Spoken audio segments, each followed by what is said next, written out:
दुनिया दे विच 2.5 कलंदर होए आ, जिहदे विच शाहबाज कलंदर, बू अली कलंदर ते राबिया बसरी औरत करके अद्धा कलंदर आ। इस तो बाद 2.5 कलंदर तो बाद कोई कलंदर नहीं है। कलंदर बू अली कलंदर जिहड़े आ वो पानी दे विच 36 साल खड़े रहे। बू अली कलंदर 36 साल मूँह ना कहना, आखिर वो कोई अल्लाह की मदद है सी ते 36 साल उन्हें गुजारे ना। तो 12 साल के बाद कहते ना रूड़ी की भी सुनी जाती है। तो 12 साल आप इहो ही वजीफा करते रहे, अल्लाह ताला मैनू अली कर दे, मैनू अली कर दे, मैनू अली कर दे, मैनू अली कर दे, मैनू अली कर दे, इहो वजीफा रहा। आखिर 12 साल जो गुजर गए तो 12 साल बाद अल्लाह ताला ने फरिश्ता भेजा कि जाओ या बू अली कलंदर को, उन्होंने कहा भी मेरे प्यारे की तू लैना चाहना। उन्हें कहा जी मैं अली बनना। अल्लाह ताला को चल गया फरिश्ता, उन्हें कहा जी अली कहता, उन्होंने कहा भी अली नहीं बन सकता। उन्हें कहा नहीं अली बन सकता तो मैं तो खड़ा ही है ना। आप 12 साल होर खड़े रहे पानी के बिच ही। 12 साल फिर यो ही वजीफा, या अल्लाह मैनू अली कर दे, या अल्लाह मैनू अली कर दे, या अल्लाह मैनू अली कर दे, या अल्लाह मैनू अली कर दे, यो ही वजीफा। 12 साल गुजर गए, 12 साल गुजर गए तो बाद विच 12 साल बाद फिर अल्लाह ताला ने फरिश्ता भेजता। उन्हें कहा जाओ यार मेरे वली अल्लाह नू मेरे नाल मुहब्बत रखने वाले उन्होंने पूछो भी की लेना चाहता। उन्हें कहा जी मैनू अली कर दो, मैनू अली कर दो, मैनू अली कर दो, मैनू अली कर दो, अली कर दो। वो फरिश्ते ने दोबारा कह जी अल्लाह ताला ने पूछा, उन्हें कहा जी अली नहीं हो सकता। रब ने कहा, उन्हें कहा ठीक है खड़ा ही है। 12 साल होर गुजर गए, 12 साल और 36 साल आप पानी के विच जोहद किया। आवत नहीं एडा मकाम कलंदर बन गए। 36 साल खड़े रहे पानी के। 36 साल बाद अल्लाह ताला ने क्या हजरत अली नूं भेजा। उन्हें कहा जा, उन्हें नहीं हो निकलना पिछों, वो तो 36 साल उत्थे ही रहना ही उन्हें। तो हजरत अली आए, हजरत अली ने मतलब ना खच के ते जफ्फी पाई समुद्र चों पा के, तो उन्हें क्या तेरे विच हुण खुशबू अली दी पैदा हो सकती है। खुशबू अली दी पैदा हो गई। हजरत अली ने जफ्फी पाई। अल्लाह ताला ने भेजा भी हजरत अली जा, उन्हें नहीं हटना, जा जाके ते उन्हें जो जफ्फी पाई हजरत अली ने खिंच के पानी तो जफ्फी पाई। अल्लाह ताला ने कहा, उन्हें कहा तेरे विच मैं हजरत अली हाँ। तो अल्लाह ताला ने हजरत अली दोबारा दुनिया नहीं बनानी, तो ना कायनात बन सकती है, ना अली पैदा हो सकता वा। अली बना के रब ने कलम तोड़ दी सी। इस वजह तो दूसरा अली ने इस वक्त अल्लाह ताला ने कहा तेरे विच खुशबू अली दी पैदा कर दी है। खुशबू कहना मैं अली हाँ, तेरे विच मैं रब ने भेजा, तो तेरे हुण खुशबू आई है, अली आई। इस वजह तो आपका नाम बू अली कलंदर, असल नाम तो आपका हो सी ना, आपका लकब पिया बू अली कलंदर।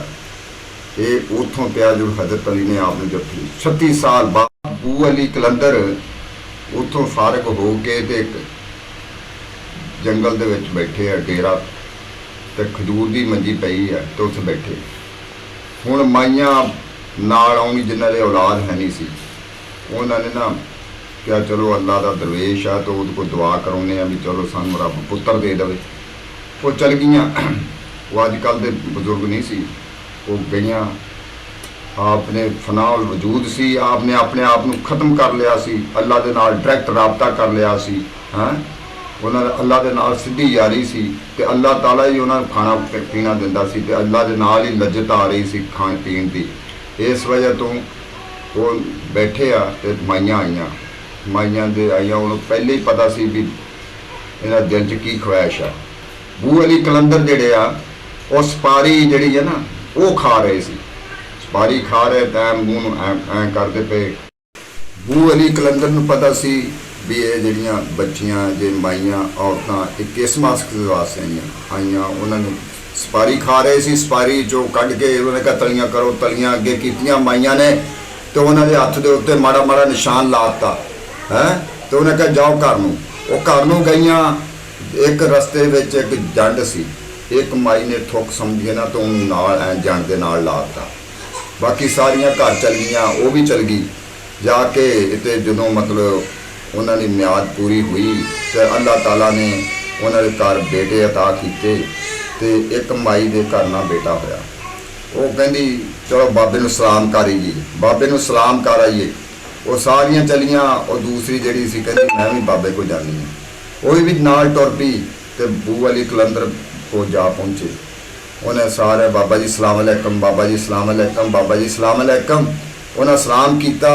बू अली कलंदर ने कहा एक माई को नहीं ना बच्चा, अम्मा तू नहीं लिया बेटा अपना। उन्हें कहा साढ़े वाल तो तवज्जो नहीं की। उन्हें कहा मैं तो एक जैसी की थी, जो तुहानू तबरक दिता सी वो कित्थे आ। उन्हें कहा जी वो तो मैं थुक समझ के तो जंगल दे विच एक जंड सी तो वो नाल ऐ पूंज आई सी। उन्हें कहा उठो, खुंडी फड़ी हत्थ च, माइयां भी नाल, तो उन्होंने भी लिया। तो जंगल दे विच नाल झाड़ी जी तो वो बच्चा रोन दिया। उन्हें कहा लै माँ ये तेरा बच्चा जी, तू इत्थे झाड़ी दे ते मतलब सी इत्थे मतलब आ तेरा बच्चा जी। आप इतनी मंजिल ते 36 साल जोहद किया, आपकी जबान चो निकलिया तो पार गया। ये है शान कलंदर दी। जिहड़े अल्लाह दे बंदे होंदे, अल्लाह अल्लाह करने से अल्लाह नहीं मिलता, अल्लाह वाले हैं जो अल्लाह से मला देते हैं। निगाहे वली में वो तस्वीर हुए देखी,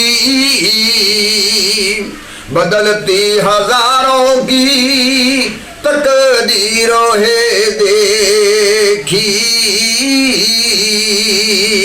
मैं नीवा होए तो मेरा मुर्शद उच्चा, तो मैं उच्चियां दे संग हलाई हूँ। ते सदके जावा है ना उच्चा ताई, जिन्ना नीविया नालो नबाई।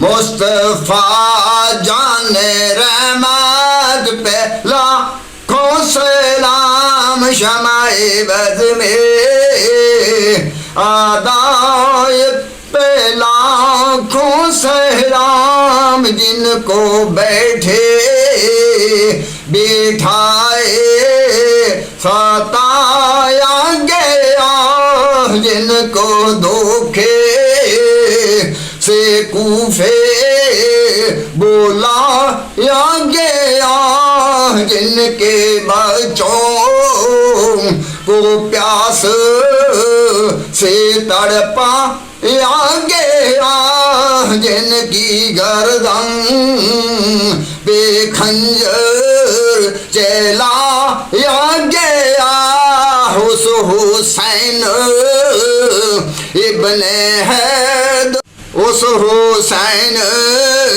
इब्ने हैदर पे लाखों सलाम। शमाए बज़ में, शमाए बज़ में आदायत पे लाखों सलाम। मुस्तफा जाने रहमत पे आँखों सलाम, शमाए बज़ में हिदायत